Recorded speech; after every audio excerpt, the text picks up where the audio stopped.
I'm starting recording. Tell me when you're ready to start. All right. Well, all right. I'm ready to start recording, so I just wanted to show Okay. everybody. Oh, you've already started recording? Yes, I have. Okay, awesome. Yeah. Well, thanks everybody for coming. I know everybody, it's a slow week, or it's a short week, so we need to be working hard and getting after it. And, I know some of us in this room probably need to get on the phone and hammer some sales and things like that. So, yeah, come on in, Luke. So, for those of you who don't know me, which is nobody, I've worked here for 7 years, but I've been in the sales world for 20 years. I've done technical sales for I've done security sales for about 12 of those years. So a little bit of background in security and things like that, and wanted to take the time to talk to you guys a little bit about multi-factor authentication. It's something we're using at work right now. I want to talk about how we can start incorporating it into our daily lives and things like that. So a couple quick housekeeping notes. The forms in front of you, there's two forms. One is an evaluation. Please, at the end of this, please take time to evaluate me. It's anonymous, so we'd like you to be honest. And then the other thing is some instructions about what I'm going to show you guys today, how to do if you want to do it back at your desk. So back at it, anyone here ever had their password credentials compromised? Yep. Mm-hmm. So Yes. Majority of the room, yes. So continual pain in the butt. So so hopefully I can show you a way that with using authentication you can kind of eliminate some of that. I know the rest of you are here to see why I'm in a suit and what the state has against, the case the state has against me as far as what's going on. I'm not going to see a lawyer today. It's actually dressed for the occasion. But so going in a little bit more what we're going to talk about. So with the agenda, we're going to talk about why multi-factor authentication is important. It's becoming more and more relevant and how it can help you out. Most of us know what multi-factor authentication is. I'm just going to kind of simplify it. I know, when we talked to this Thursday, we talked to Grandma about what we do for a living.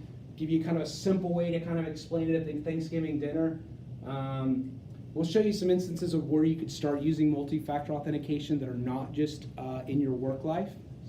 I'm going to show you how to install or turn on multi-factor authentication in your LinkedIn profile. And then we'll, hopefully have some time for question and answer and things like that. So really, why is it important? Why do you want to do? What are the next steps you want to do and take things like that? So one of the things that comes out is ID theft. It's on the rise. I mean, we've heard it for the last 10 years. Interesting, someone said it's more profitable than selling drugs. So if you look at your drug dealer work from home program, it's going to be someone that's got a laptop, they're at home trying to hack your credentials, kind of turn around and sell, have the ability to sell your ID. So it takes your security. It's not like your password gets less valuable, but it takes some of the pressure off the need for your passwords. So you can have it set up where you actually go in and have your passwords preloaded and still be secure because you don't have to worry about being hacked. This is the one I get a lot at home. I'll get this one this weekend. Someone has put a virus on my machine. They have antivirus running, but they get an email that says, click here to remove an antivirus from your machine. You grant them access to your machine. So the thing is that the avian malware is only as valuable as if it's protecting something that you're not letting in. If you give your attackers your email and password, you've essentially given them access to your machine and they can do what they want. Mm-hmm. So, so what I'll talk about with LinkedIn later is that, to me, there's worse things than having my my bank account empty.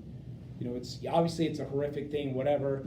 The next month, amazingly, money comes right back in. But some of the damage that they can do to your I call my digital identity or my digital presence, reputation, can be a little bit more harmful, especially when you talk about personal things. But when we talk about work, I mean, destroying data, changing things like that could be concerning.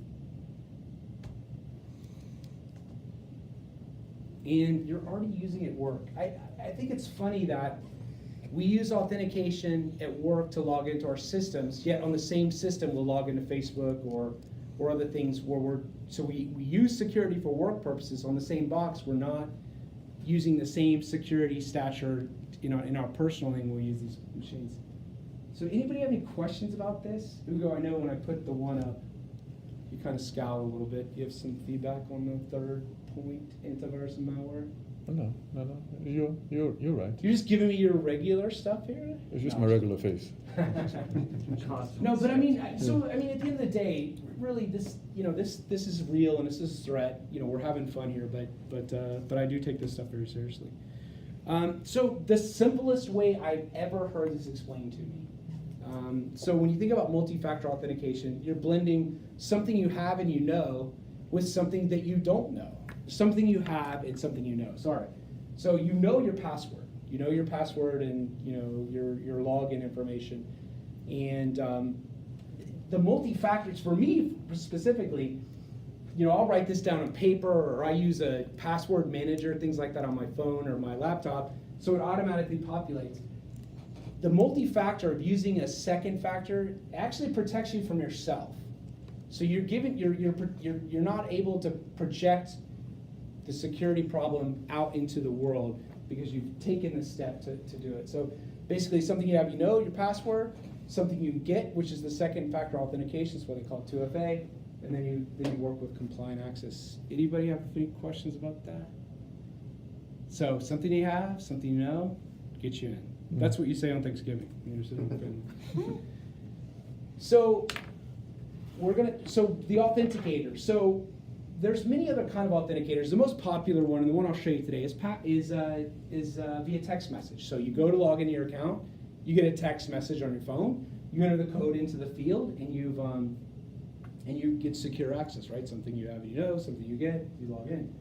But there's other ones out there that you guys may not be aware of, or some things you can take. So there is one for phone. You can get a phone call with a code. So if you think about your parents or things like that, you can actually get a phone call. They'll tell you a code, you enter into the system. Or if people have landlines and you don't have their phone or mobile phone, or whatever, there's ways you can get around that. And then the Google Authenticator, which is a free application, which will kind of help tie in a lot of this stuff, is basically, you have the ability to use it without internet access. So you can get password multi-factor authentication set up on some tools, and you don't even have to have internet access to do it. So it doesn't require you to use the internet anymore. The other thing is backup phone numbers. I always recommend this. Have a backup plan when you set up an authenticator so that if you don't have your phone with you, you can still get into your system. So there are ability to put backup. And then, of course, the old trusty grid card. Believe it or not, our company sells more of these than other authenticators. These are simple, they're easy to use. You get challenged for a 3-digit code, you enter it in the system, and you're into your thing.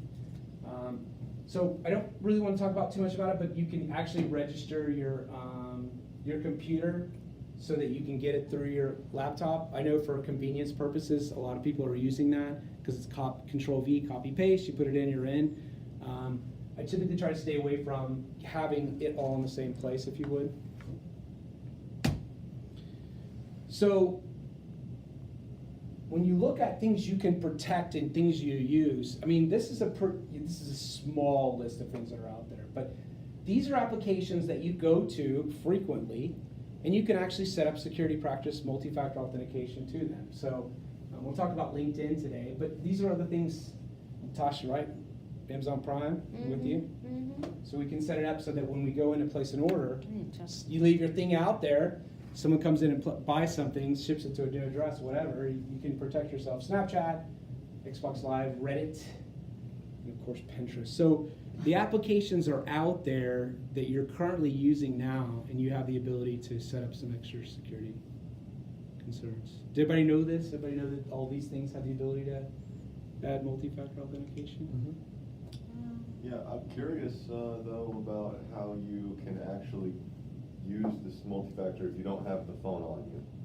The phone on you? You said backup phone a second ago. So if we look at there's other authenticators you can use. So you can actually, like I said, you can choose to have a phone if you're not near a phone.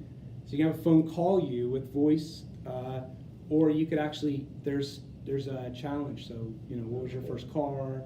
These are other things you can use as authenticators. I try to stay away from suggesting those as primary, because again, it goes back to the ability, the things you know. But those are all great backup solutions, and even the free authenticators like Google Authenticator has that built up. So if you get in a pinch where you're not able to log into your system, or you forget your phone somewhere, there's a backup plan where you can get into it. So now this is live. So bear with me. We're going to try to get in real quick so I can show you. So what I'm going to show you today is the ability to turn it on for LinkedIn. So it's not hard to do. It's not a difficult proposition to get this actually set up on your device. So let's see, we go to, sorry, this is kind of a little bit slow. That's okay.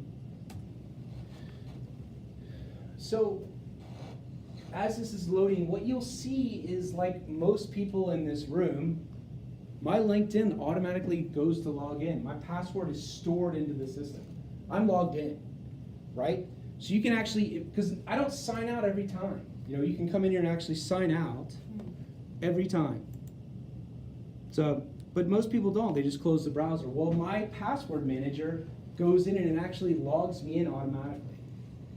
So when you talk about reputation and things like that, a concern you have, that's a problem. You step away from your desk, someone goes to LinkedIn, they're in your profile. They can start sending out hate mail to your prospects, things like that. And I mean, everyone in this room uses LinkedIn, and it's something we value. So, so what we'll do is we'll go into settings and privacy, and then you go to two-step verification. So basically, in two to three steps, I'm actually able to go in there. I click turn on, so I'm turning on the two-step verification process. Now I have to know my password here.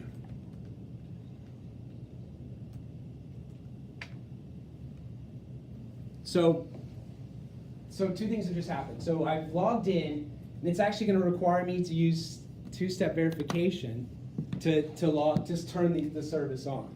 So there's challenges. So if I log into my phone using my biometric, so I touch my fingerprints at the back of my phone, again, multi-factor authentication, opening up my device. It sends me a code. So what I do is 988. And the thing is, the other thing about this too is it doesn't matter if someone hears this code, because it's only good for 2 minutes and then it goes away. Oh, I did not know that. So that's not important, because after 2 minutes it expires. So now it says that I've turned on multi-factor authentication. So when I go back in to my profile and I sign out and I close the browser, because I need to make sure that that I'm fully locked out. So when I go back in to log in,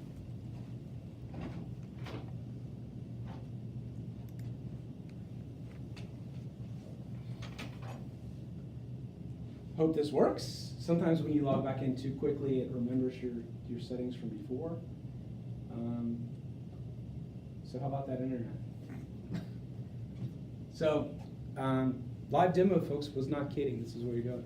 So we go back into here. So like before, it's remembered my password and my login, because I don't remember that. I can't remember that. I have 18 systems, so I save it as auto. But if I go to sign in, please work. Now it's challenged me, right? So it said, we've sent you a text to your phone. This would be cool if I could show you on the screen, but I got a text from my phone with a code.